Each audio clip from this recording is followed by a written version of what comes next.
These are the first appearances of Hellboy. Yeah, I said appearances. There's 4 of them. Today on Comicology.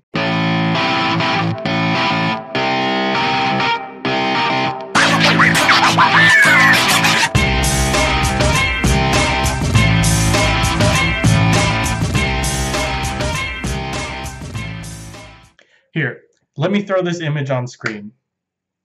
That is the first ever image of Hellboy to go into print. This image first appeared on a pamphlet that was printed back in 1992 for the Great Salt Lake City Comic-Con. It's a character concept of Hellboy, and it shares only some of his dominant traits, as the character at this point had yet to be fleshed out. But that's just a preview designed to get people acquainted with the character. The first actual color appearance of Hellboy came on the cover of Dime Press Comics number 4 in March of 1993. Here it is. I used it for the thumbnail. Isn't it weird? Look, his skin is all gray. And that's because he doesn't appear in the book. Like, at all. Next we have this little excerpt here titled, "Hi, my name is Hellboy." It's a picture of Hellboy holding a picture of Hellboy and explaining a little bit about himself. This was published by Diamond Press as a single-page advert in 1994 at a time when Hellboy was finally picking up steam. So I know what you're thinking. These images are a great piece of comic book history, but we're a bunch of dirty millennials and we want to hear some spooky Halloween stories, right? Well, I've got something cool for you. San Diego Comic-Con Comics number 2. This is the first ever sequential story for Hellboy. It's 4 pages long and it is weird. I've got the full color images right here. They were originally printed in August of 1993 in black and white. Hellboy we see here alone in a deserted ghost town. He's commenting to himself about a string of mass disappearances in towns just like this. Then he spots this dog here who is seemingly innocent. Except he's not. He's actually a giant man-eating pup from hell.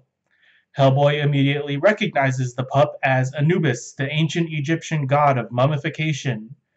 Anubis is quite upset for some reason and tosses Hellboy into a pole like a rag doll. Next we see Hellboy gets an idea. He punches the pole he was just thrown into, causing it to fall into Anubis. The arrow attached to the pole smashes into Anubis' shoulder and he howls like an injured animal. Then he falls dead, but not before smashing into some fuel pumps, which then explode everything, including Hellboy. So that was weird, but actually most of Hellboy's adventures are weird, and they almost always included a giant monster for him to fight. Take this one, for example. This is issue 21 of The Next Men. This was a project by John Byrne titled Faith. For those who don't know, the Next Men are essentially like a group of mutants, kind of like the X-Men. Actually, it's kind of derivative. I don't know. I'm sure it's good. Anyway, Hellboy's in this issue. The cameo begins as a building is coming down around the Next Men. They are in hiding, but they have been discovered and are now being bombed by the government. The ceiling begins to collapse, so they decide to evacuate, but a few of the children get away from them and decide to seek refuge in this insanely dark tunnel. Then, suddenly out of nowhere, the artwork changes into Hellboy's patented shadowy style. The kids are lost in the tunnel and they don't know how to get out. They hear something off in the distance and suddenly, boom, there's Hellboy screaming at them to run away. Then we get this amazing image of him fighting what I can only describe as a mishmash of insects. Remember what I said about giant monsters? So then Hellboy leaps into the fray and he is just smashing this thing to pieces. It almost never stood a chance. Now that the monster is done, Hellboy decides to lead the kids out of the tunnel until they reach a subway entrance. He rips open a path for them and everything seems fine until suddenly the monster returns for a second round.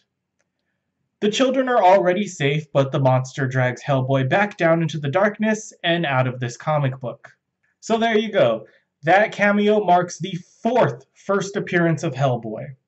But I have got something so much cooler for you guys. Check out this 4-page story published in the Dark Horse Buyer's Guide from May of 1944. In this story, Hellboy battles a giant robot monkey that's being mentally controlled by a Nazi head in a jar that is trying to extract human nutrients from this supermodel. Yeah, seriously. The professor's name is Von Klempt, and he attacks Hellboy via his gorilla, but Hellboy shoots off the poor beast's hand. Hellboy then puts down the gorilla, and Von Klempt mouths off a bit. Then suddenly the monkey speaks some human words. This freaks Hellboy out, so he shoves the head jar into the monkey's mouth, and they both go flying into some circuitry. Hellboy then grabs the girl and leaps out the window as the entire castle burns around them. They take a quiet moment to watch. Well, that was fun. Anyway, this was cool. Hellboy is the coolest, darkest, weirdest, strangest, most entertaining character ever. In fact, I was so inspired when making this video that I'm going to start a brand new playlist just for Hellboy. But for now, unfortunately, that's going to do it for this episode. I really enjoyed reading this comic with you. If you'd like to read some more comics with me, why don't you go ahead and subscribe to my channel. Also, don't forget to follow me on Facebook because that's where you're going to learn about all the projects that I'm working on outside of YouTube. Anyway, for now, thanks again. I hope you have a happy and safe Halloween. And while you're out trick-or-treating, be sure to keep an eye out for those Nazi-controlled robot gorillas. They're a real killer this time of year.